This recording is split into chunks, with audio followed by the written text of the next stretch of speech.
Scène 1, prise 12. 12. Ouais. Salut à tous et bienvenue dans ce nouveau format, donc Adripédia. Le concept est simple, je vais vous présenter des événements, des courses, des circuits. Le but est de vous rappeler ou vous faire découvrir des événements de l'histoire de l'auto. Vous avez beaucoup demandé, surtout lors des lives, vu que j'ai une certaine culture générale du monde auto. J'ai pas la science infuse, mais j'aime beaucoup me documenter là-dessus. Là aujourd'hui on va faire une vidéo très simple, donc un top 9 selon moi les meilleures courses, ou en tout cas les courses les plus mythiques du monde de l'automobile.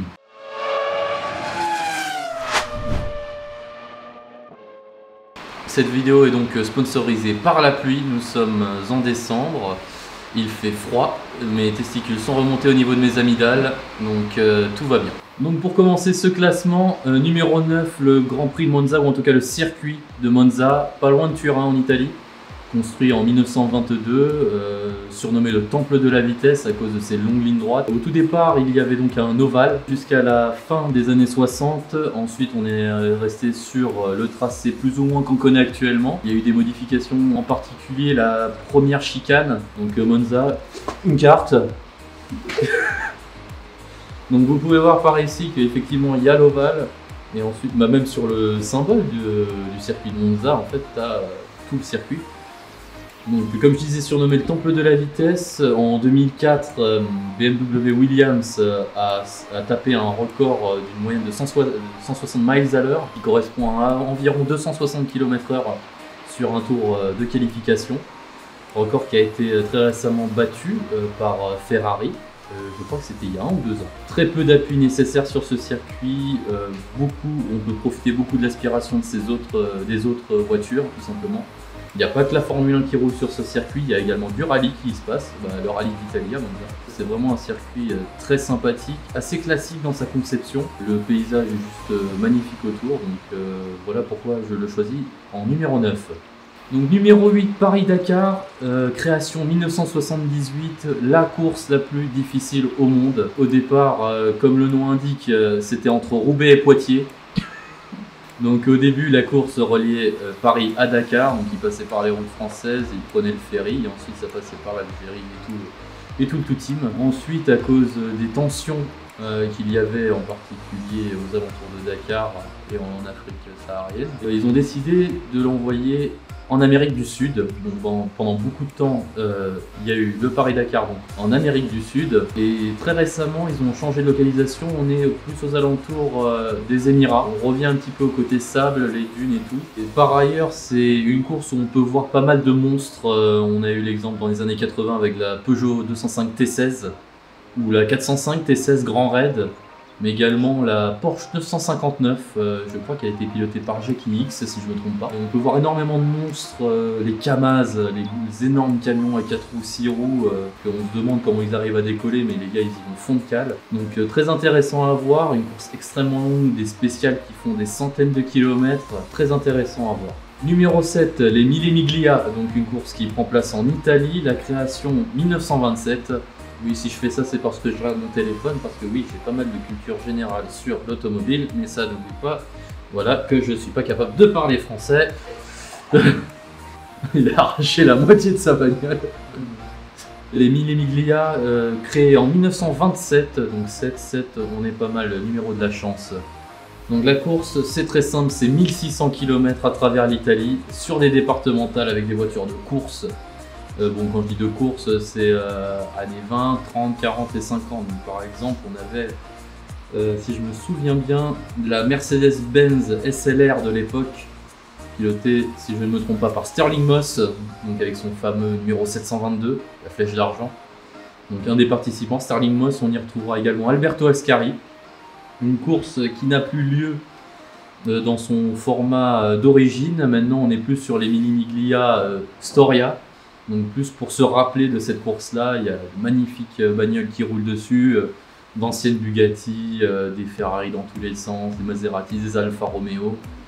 C'est une course historique très belle à voir actuellement, il y a beaucoup de vidéos sur YouTube. C'est toujours un plaisir de voir d'aussi vieilles voitures être conduites comme il se doit en fait, donc c'est-à-dire à fond en travers. avec des sonorités qu'on n'entend plus trop ces derniers temps, je te dirais. Hein? Il neige. Hop. Vu que je suis assis sur la moitié de la chaise, je ne peux avoir qu'une fesse chaude. Là j'ai un courant d'air là. Heureusement que j'ai pas de nana parce que ça va être des bâtonnets hein, pour pouvoir jouer aux fléchettes. Numéro 6, donc le rallye de Monte-Carlo créé en 1911 par sa sainteté, son honorissime, ça ne veut rien dire, le prince Albert de Monaco qui a créé cette épreuve-là en 1911. Le prince Albert n'était pas né en 1911, il est très vieux mais il n'était pas né en 1911. Ou sinon c'est que niveau lifting le gars c'est... Mais donc course créée en 1911 dans les montagnes du Monte-Carlo, des épreuves très compliquées, des routes extrêmement serrées, c'est un rallye qui ouvre la saison WRC chaque année. On y trouve de la neige, de la glace, des sections complètement sèches, des épingles en veux-tu en voilà.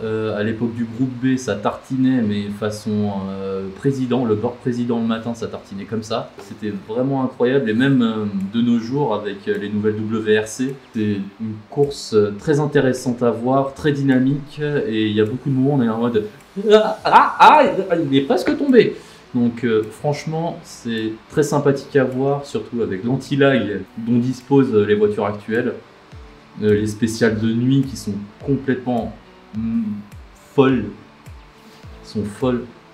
C'est absolument n'importe quoi et à chaque fois on a le palpitant qui est à 120 à l'heure alors qu'on ne pilote même pas. Mais c'est juste très incroyable. C'est pas français encore une fois. Non mais là il y a une bibliothèque dans le Vaucluse qui est en train de brûler, c'est pas possible.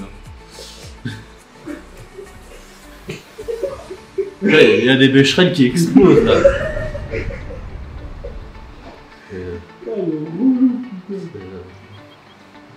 Je fais du ball trap avec des becherelles moi. Poule. Donc numéro 5, Pikes Peak, créé en 1916, la course de côte la plus connue au monde. La ligne d'arrivée située à plus de 4000 mètres d'altitude.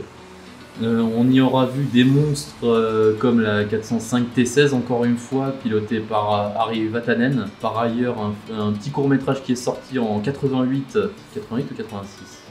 Une de ces deux années-là, joue à pile ou face, vous vous démerdez. Climb Dance, fin des années 80, avec la fameuse main de Vatanen qui vient devant lui pour se couvrir du soleil, alors qu'il est à peine en train de piloter un monstre de 800 chevaux sans DA, boîte manuelle, avec un turbo qui souffle à 2 bars et demi et qui pèse 600 kg. Vous comprenez un petit peu le niveau testiculaire de cette personne. À mon avis, il avait un deuxième bac. Le record est actuellement détenu par une voiture électrique, la Volkswagen IDR, qui visiblement a tendance à, là où elle va, mettre des tartes, tout simplement. Elle a mis le record du monde pour voiture électrique au Nürburgring. Je me demande même, si je me demande pas, je ne parle pas français. Il y a un Becherel, hein.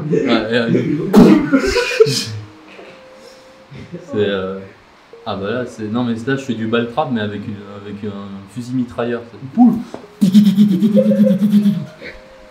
Mais ouais, la Volkswagen IDR qui met des baffes absolument partout où elle va. Je sais pas si elle a battu le record sur le Nürburgring de la Porsche 919 hybride Tribute. J'ai eu la flemme de faire la recherche. Donc vous avez l'information, vous vous démerdez avec, c'est cadeau. Bah tiens, numéro 4, en parlant du Nürburgring, une course très connue aussi, les 24 heures du Nürburgring. Donc c'est très simple, le concept c'est, pendant 24 heures tu fais des tours avec ta bagnole sur le Nürburgring. Que Nürburgring Nordschleife, circuit qui normalement fait 20,8 km si je ne me trompe pas, plus de 170 virages, 300 mètres de changement d'élévation sur tout le circuit. Depuis quelques années, ils ont décidé de rajouter le circuit Grand Prix au tracé des 24 heures, donc ça fait 26 km à faire pour compléter un tour. On est aux alentours des 8 à 9 minutes pour faire un tour complet de ce tracé-là. Des équipes qui se relaient à 2 ou 3 pilotes pendant 24 heures. Des conditions changeantes, en particulier parce qu'on est dans la forêt de l'Eifel, qui est connue pour changer de climat très rapidement. Il y a un dicton qui dit que si vous aimez pas la météo Nürburgring, revenez dans 15 minutes, elle aura changé. Les 24 heures du Nürburgring, c'est non seulement un circuit absolument fou, surnommé l'enfer vert par Jackie Stewart dans les années 60. Parce que oui, sur le Nürburgring, avant, il y avait de la Formule 1 jusqu'à ce que Niki Lauda décide de faire une séance bronzette un peu trop forcée en 1976 parce qu'il a tapé la barrière et la voiture a pris feu. Donc ça l'a pas empêché 28 jours plus tard de reprendre le volant. Quatrième au Grand Prix d'Italie, les gars il avait des bollocks à mon avis, ça tenait dans le réservoir. Mais non seulement du coup ce que je disais, une course absolument de malade, mais une ambiance de malade aussi parce que pendant les 24 heures du Nürburgring, c'est la teuf sur tout le circuit. Le circuit traverse à peu près 3 à 4 villes. Tout le long du circuit, il y a des supporters, il y a des flashs dans tous les sens, en particulier au YouTube Corner, qui, si vous avez déjà regardé une compilation du Nürburgring, vous savez où c'est. Parce que vous avez sûrement vu votre BMW préféré se prendre un rail. Donc on va rentrer dans le top 3, c'est 3 courses légendaires que vous connaissez sûrement déjà, et si vous ne connaissez pas, il est temps d'ouvrir un bouquin ou d'installer YouTube. Ces 3 courses qui faisaient partie donc, du calendrier de Formule 1 jusque dans la début ou fin, ou peut-être même milieu, je dirais. Le bêtisier va être plus long que la vidéo. Donc 3 courses qui faisaient partie du calendrier de Formule 1 avant que ça devienne 3 courses bien distinctes. Donc numéro 3, les 500 miles d'Indianapolis. Le concept est simple, un circuit en ovale, 4 virages, 4 km, 200 tours. C'est beaucoup. Franchement, moi au bout de 20 tours, je pense que j'ai le tournis, je m'arrête sur le bas-côté, je vomis un petit coup, je reprends la route. Trentaine de voitures, environ, je pense que c'est 33 voitures. C'est plus de la neige là, c'est des morceaux de l'étoile noire. 33 voitures lancées à une moyenne de 350 km/h. Les vitesses les plus élevées sont atteintes lors des qualifications, entre 380 et 390 km/h en rythme de qualification. Parce qu'actuellement, les IndyCar utilisent un bouton qui s'appelle le push to pass qui permet au turbo de souffler à... c'est très simple, c'est comme si vous me donnez un coup de ventoline, je peux faire 400 mètres. Je fais un arrêt cardiaque après, mais je peux courir.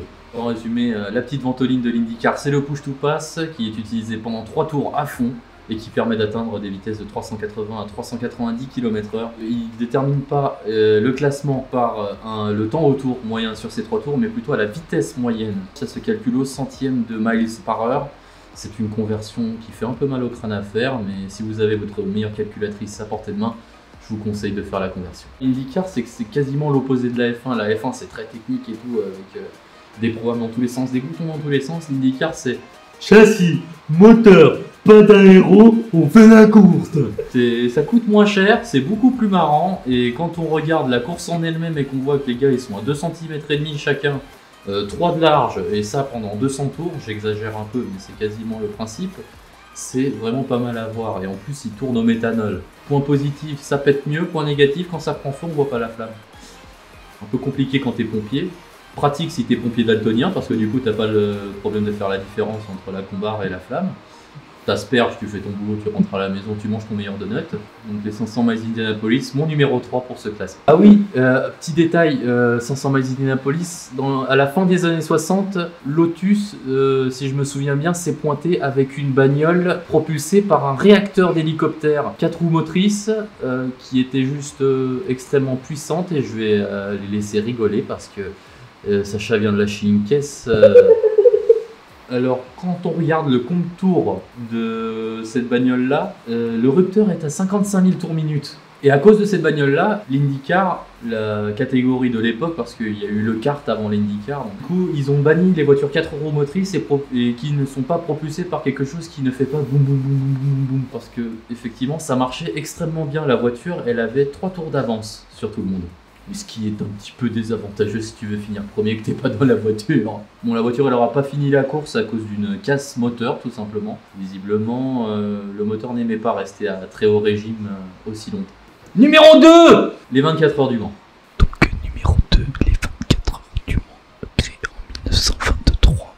Bah ça a l'air de bien... ça a l'air ça... 24 heures du Mans, créaté. Donc, numéro 2, 24 heures du Mans, créé en 1923.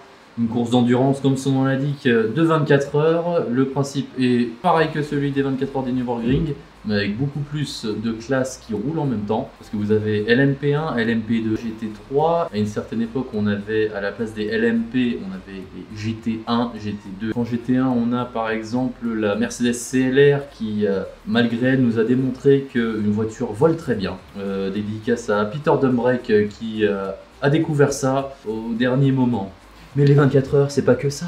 C'est aussi l'ambiance, comme les 24 heures du Nürburgring. Sur tout le circuit, qui est à moitié une route départementale par ailleurs, que vous pouvez rouler absolument tous les jours, à part pendant les 24 heures du Mans, sinon je pense qu'ils vont vous confondre avec un safety car. Ça fait la teuf pendant 24 heures. J'aimerais pas voir la gueule de bois de certains le lendemain, mais à mon avis, ils doivent entendre le bleu. Cette course-là, à une certaine époque, faisait partie du calendrier de la Formule 1, jusqu'au moment où ils ont décidé de faire des courses d'endurance. Non, à peu près tout le monde, et ils ont décidé de mettre les 24 heures du Mans là-dedans. On notera en 1955 le fameux crash d'une Mercedes-Benz qui tuera 83 personnes et en baissera 120. Genre les gars ils ont fait... Voilà, c'est tout. En blessera 120. Le problème, c'est qu'un incendie très difficile à éteindre parce que la Mercedes-Benz était en magnésium. Le magnésium, à partir de 500 degrés, ça s'enflamme et c'est très compliqué à éteindre et ça projette des étincelles dans tous les sens. Donc pour ceux que ça intéresse, on met le lien en description. C'est une vidéo assez dure à voir parce qu'on voit vraiment tout le monde... c'est très simple, la voiture s'est disloquée en plein air. Elle a voulu dépasser une Jaguar, mais elle a fait le mouvement trop tard et du coup...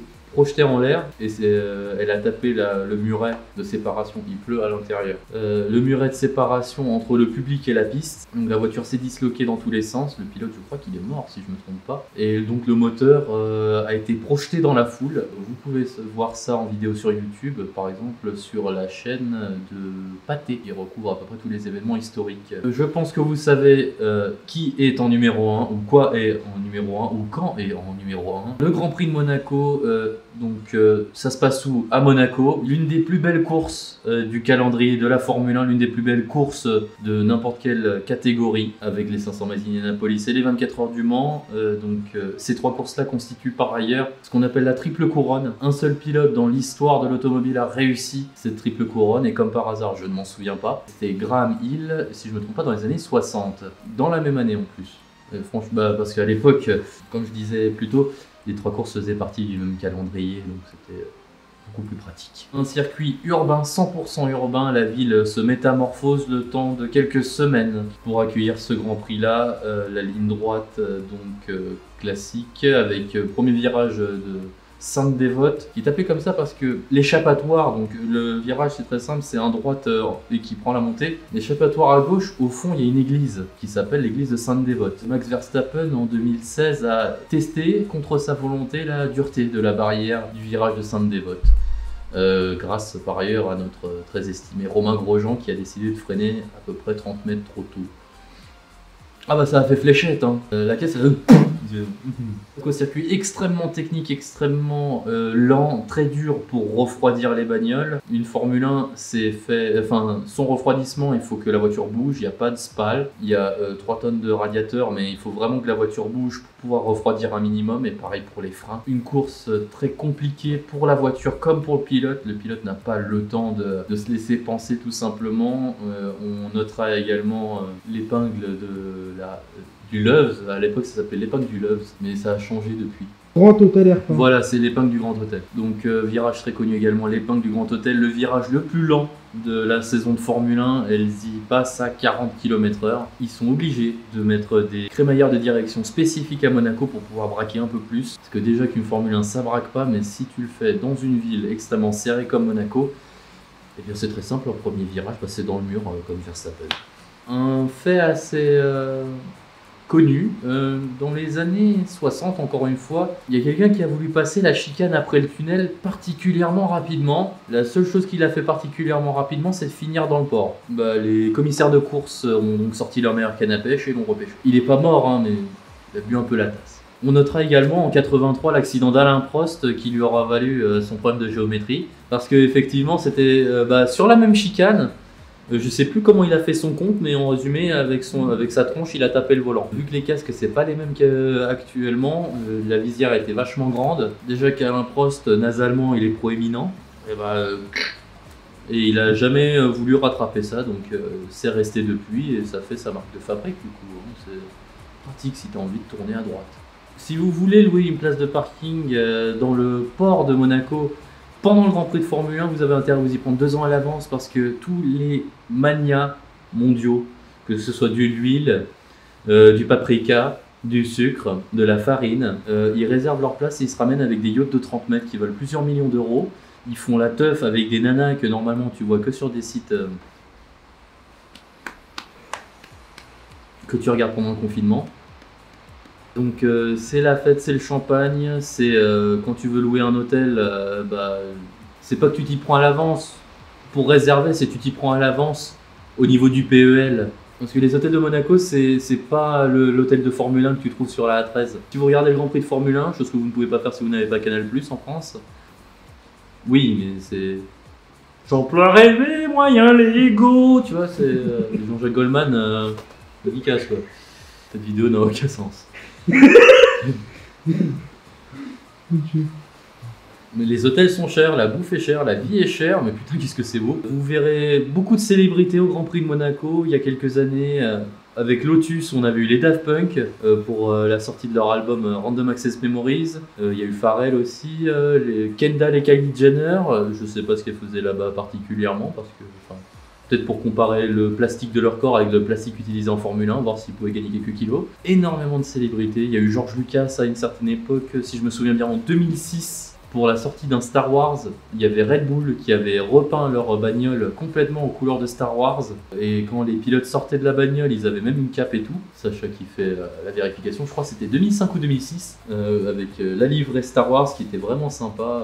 Donc c'était en 2005 que Red Bull se pointe avec une monoplace aux couleurs de Star Wars. C'était lequel qui sortait? C'était l'Empire contre-attaque ou Un nouvel espoir. Un nouvel espoir. C'était très stylé, je vous invite. Bah tiens, photo. Voilà, et j'espère que Liberty Media ne nous mettra pas de droit d'auteur sur cette photo. Merci beaucoup d'avoir tenu jusque-là. C'est un tout nouveau format qu'on vous propose du coup. Dites-nous en commentaire ce que vous en pensez. Bien évidemment, dans d'autres sujets, on va rentrer un peu plus dans les détails. Par exemple, si on doit parler d'un pilote, d'une voiture, d'un circuit en particulier ou d'une catégorie de course en particulier. On rentrera bien évidemment plus dans les détails, comme d'habitude les trucs qu'on sait pas faire, donc Facebook, Instagram. Et n'oubliez pas le petit Tipeee pour nous aider à financer un Renault 21 Nevada qu'on a juste à côté là. Et par ailleurs, si vous avez aimé la vidéo, je vous invite à mettre un like de ce type comme ça, je crois, et de couleur bleue. Donc vous mettez un petit like pour nous faire plaisir, un petit abonnage si vous ne l'avez pas déjà fait. N'hésitez pas à repartager la vidéo sur vos réseaux sociaux préférés.